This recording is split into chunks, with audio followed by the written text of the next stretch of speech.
നമസ്കാരം, ഞാൻ ബിജീഷ് ഉള്ളൂ. പ്രൊഫഷണലി ഒരു ഫുൾ ടൈം പ്ലെയറാണ്. നമുക്ക് നിഫ്റ്റിനെ മാനേജ് ചെയ്യാനുള്ള റൈറ്റ് സപ്പോർട്ട് റെസിസ്റ്റൻസ് നോക്കാം. അതിന് മുൻപ് നിഫ്റ്റിയുടെ ഇന്നത്തെ ഒരു സിറ്റുവേഷൻ നമുക്ക് നോക്കാം. എങ്ങനെയാണ് ഇത് മാനേജ് ചെയ്യേണ്ടത് നോക്കാം. നിഫ്റ്റി ഇന്ന് ക്ലോസ് ചെയ്തിരിക്കുന്നത് 27,000 മുകളിലാണ്. നമ്മൾ മേജർ ആയിട്ടുള്ള റെസിസ്റ്റൻസ് നൽകിയിരുന്നത് 27,075 റെസിസ്റ്റൻസ് നൽകിയിരിക്കുന്നത്. അപ്പൊ നിഫ്റ്റിയിലും ബോത്ത് സൈഡിലേക്കുള്ള ഒരു മൊമെന്റത്തിനാണ് സാധ്യത.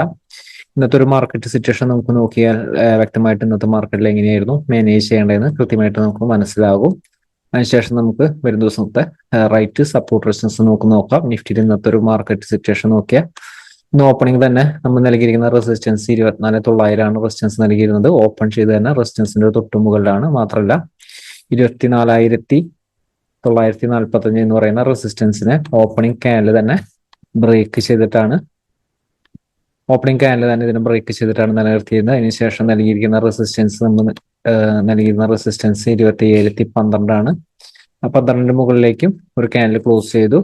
അതിനുശേഷം 27,065 റെസിസ്റ്റൻസിന്റെ അടുത്ത് നിന്ന് പ്രോഫിറ്റ് ബുക്കിംഗ് നടന്നു. 27,012 സപ്പോർട്ടും ബ്രേക്ക് ചെയ്തു. അതിനുശേഷം നമ്മൾ എപ്പോഴും സൂചിപ്പിക്കാറാണ്, ഓപ്പണിംഗിന്റെ ബ്രേക്ക് ചെയ്തിരിക്കുന്ന ഈ ഒരു ക്യാൻഡിൽ എപ്പോഴും ശ്രദ്ധിക്കാം.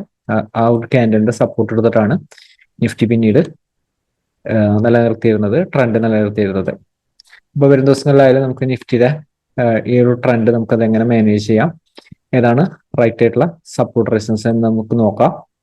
മാർക്കറ്റിന്റെ സിറ്റുവേഷൻ ആയാലും ഒരു സൈഡിലേക്ക് മാത്രമല്ല, മാർക്കറ്റ് ബോത്ത് സൈഡിലേക്ക് മൊമെന്റത്തിന്റെ സാധ്യതയുണ്ട്. പറഞ്ഞിരിക്കുന്ന സപ്പോർട്ട് റെസിസ്റ്റൻസ് ഏരിയയുടെ മുകളിൽ അല്ലെങ്കിൽ താഴെ ക്ലോസ് ചെയ്യുന്നവരെ ഈ ഒരു സിറ്റുവേഷനിൽ വർക്ക് ചെയ്യാനാണ് സാധ്യത. അപ്പോൾ വരും ദിവസങ്ങളിലായാലും നമുക്ക് ഏതാണ് റൈറ്റ് ആയിട്ടുള്ള സപ്പോർട്ട് റെസിസ്റ്റൻസ് എന്ന് നമുക്ക് നോക്കാം. ഇത് 5 മിനിറ്റ് ടൈം ഫ്രെയിം ആണ്. നമുക്ക് 5 മിനിറ്റ് ടൈം ഫ്രെയിമിൽ ഏതായിരിക്കും റൈറ്റ് ആയിട്ടുള്ള സപ്പോർട്ട് എന്ന് നോക്കാം. നമുക്ക് ഇമ്മീഡിയറ്റ് ആയിട്ടുള്ള സപ്പോർട്ട് കാണുന്നത് കഴിഞ്ഞ ദിവസത്തിൽ നൽകിയിരിക്കുന്ന സെയിം സപ്പോർട്ട് തന്നെയാണ്, 24,945. In case gap down opening ആണ് 24,945 ഹോൾഡ് ചെയ്തുകൊണ്ട് 24,965 മുകളിലേക്ക് സസ്റ്റെയിൻ ചെയ്ത ബൈർ ഓപ്പർച്യൂണിറ്റി യൂട്ടിലൈസ് ചെയ്യാം.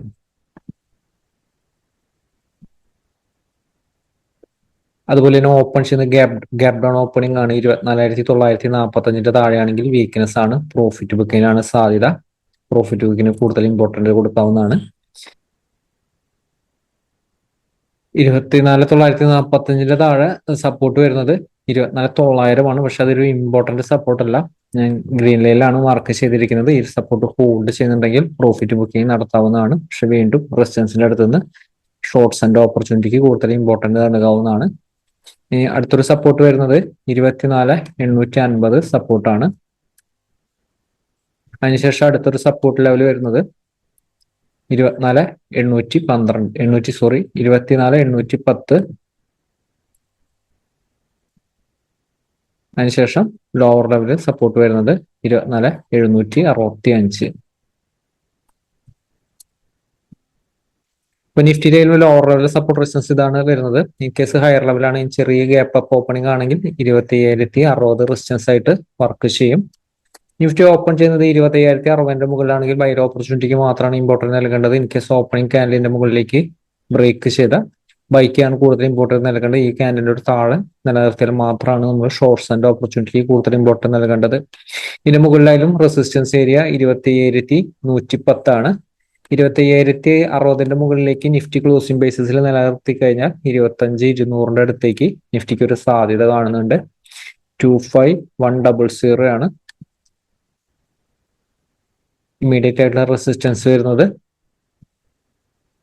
അതുപോലെ തന്നെ ഓപ്പൺ ചെയ്യുന്ന ഗ്യാപ് ഡൗൺ ഓപ്പണിംഗ് ആണ്, ചെറിയ ഗ്യാപ് ഡൗൺ ഓപ്പണിംഗ് ആണ്. 24,945 965 ഹോൾഡ് ചെയ്തിട്ടാണെങ്കിൽ ബൈർ ഓപ്പർച്യൂണിറ്റി 27,060 അടുത്ത് നിന്ന് ഷോർട്ട്സ് ആൻഡ് ഓപ്പർച്യൂണിറ്റി യൂട്ടിലൈസ് ചെയ്യാം.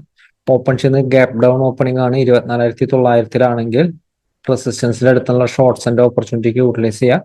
ബൈർ ഓപ്പർച്യൂണിറ്റി 24,965 മുകളിൽ ഒരു ക്യാൻഡിൽ ക്ലോസ് ചെയ്താൽ മാത്രമാണ് ബൈർ ഓപ്പർച്യൂണിറ്റി യൂട്ടിലൈസ് ചെയ്യേണ്ടത്. ഈ ഒരു ലെവലിലായാലും 24,850 മൈനർ ആയിട്ടുള്ള സപ്പോർട്ടാണ്. ഇമ്പോർട്ടന്റ് ആയിട്ടുള്ള സപ്പോർട്ട് 24,810 765 ഇതാണ് കുറച്ചൊരു സ്ട്രോങ് ആയിട്ടുള്ള ഒരു സപ്പോർട്ട് ലെവൽ വരുന്നത്.